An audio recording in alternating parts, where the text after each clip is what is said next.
আসসালামু আলাইকুম ভিউয়ার্স, আমি চাষি রবিন। ভিউয়ার্স, আলহামদুলিল্লাহ এই সময় সব জায়গায় রাজহাঁসের বাচ্চা ফুটে। এমনকি এই সময় অনেকের কেনার আগ্রহে থাকে, আবার অনেকে প্রস্তুতি নেয় যে আমি ছোটোখাটো রাজহাঁসের ফার্ম করবো, বা অনেকে ভাবে যে আমি শখের বশতে রাজহাঁস কিনে এনে পালবো। তো এর কারণ হলো রাজহাঁসের বাচ্চার ছোট ছোট কিছু ভুল বা ছোট ছোট কিছু অসুস্থ হয়।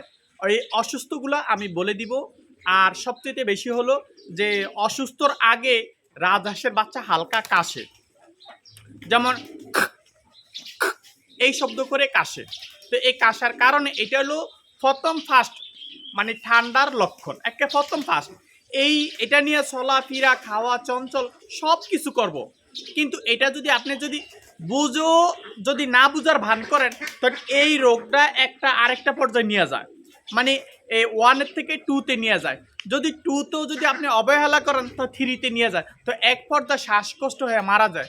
যেমন সে দুর্বল হয়ে যাবে, শুকনো হয়ে যাবে, হা করে শ্বাস নিবে, বা সে খাবার খাইতে চাইবে না, জুম ধরে বসে থাকবে, সারাক্ষণ ডাকাডাকি করবে।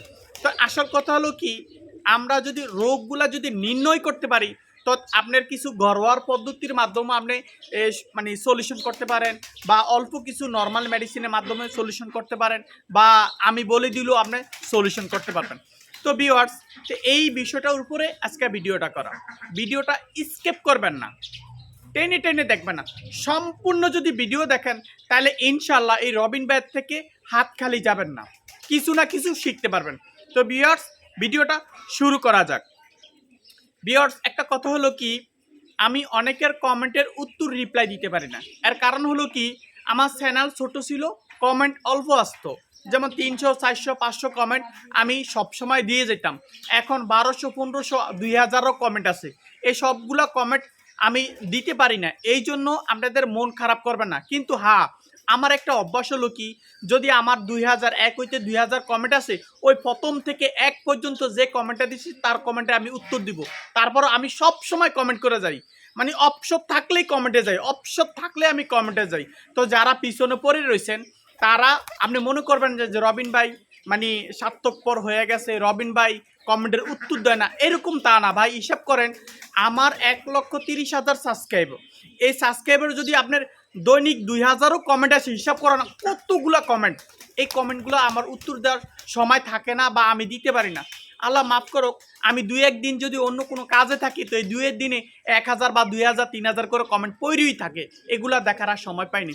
তো আপনার কমেন্টের আশা থাকবেন না, আপনি শুধু ভিডিও দেখবেন। যে রিলেটিভের আপনার হাঁসগুলো অসুস্থ, যে রিলেটিভের আপনার সমস্যা, এই কোয়ালিটি আপনি সার্চ দিবেন, নাহলে ভিডিও দেখবেন। আর না হলে কী করবেন, আমার ইউটিউব প্রোফাইলে যাবেন, ভিডিওর লিঙ্কে ভিডিও একটা অপশন আছে, এই ভিডিও অপশনে ক্লিক করবেন।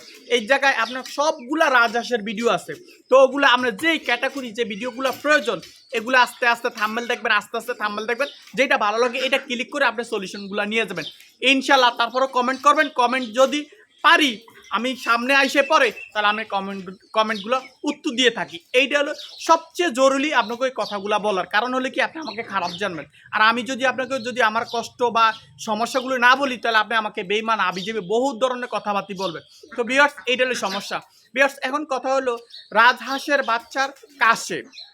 এই কাশিটা হলো প্রথম লক্ষণ।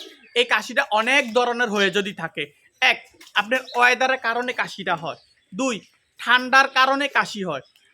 3, আপনি যে খাবার খাওয়াইতেছেন এই খাবারের ভিতরে একদম ঠান্ডা বা পানি বেশি, এরকম খাবারের থেকে হয়।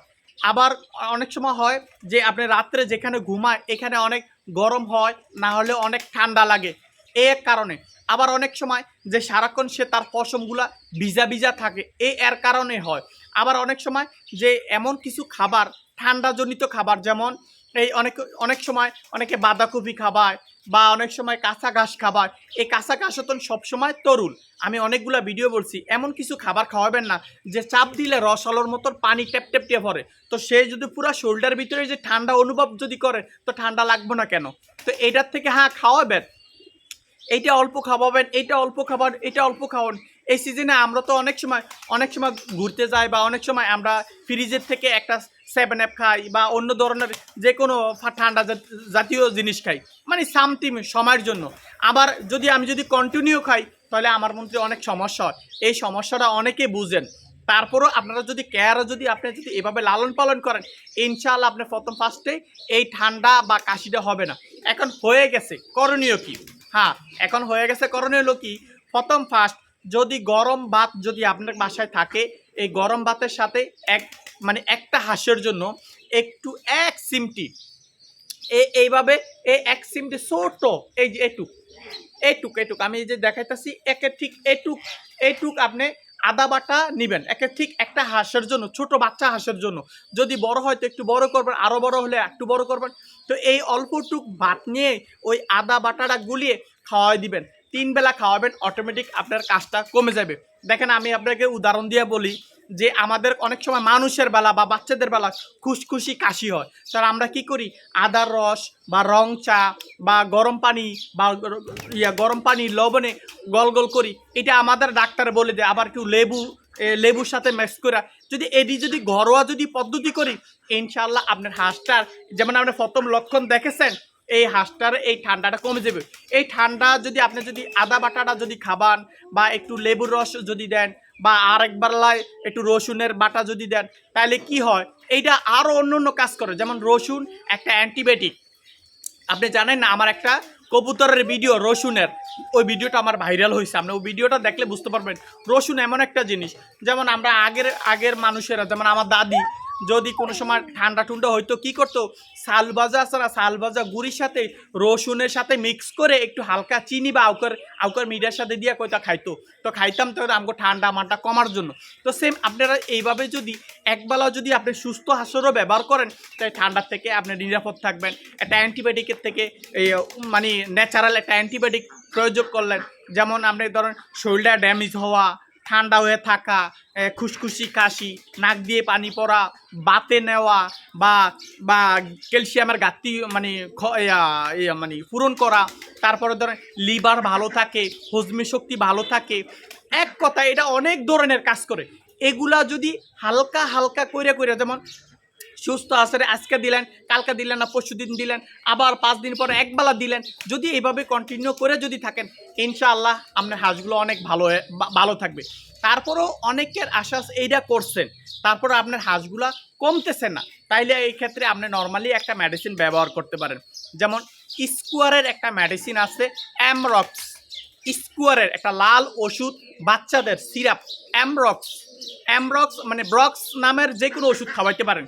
এটা আপনার গ্রুপের নাম হলো অ্যামরক্স, আবার ব্রক্স, এরকম অনেকগুলা মানে ব্রক্স জাতের যে কোনো ওষুধের গ্রুপের খাওয়াইতে পারেন।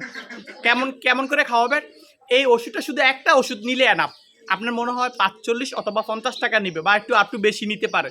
এই ওষুধটা 3 ml 1 লিটার পানির সাথে মিক্স করবেন।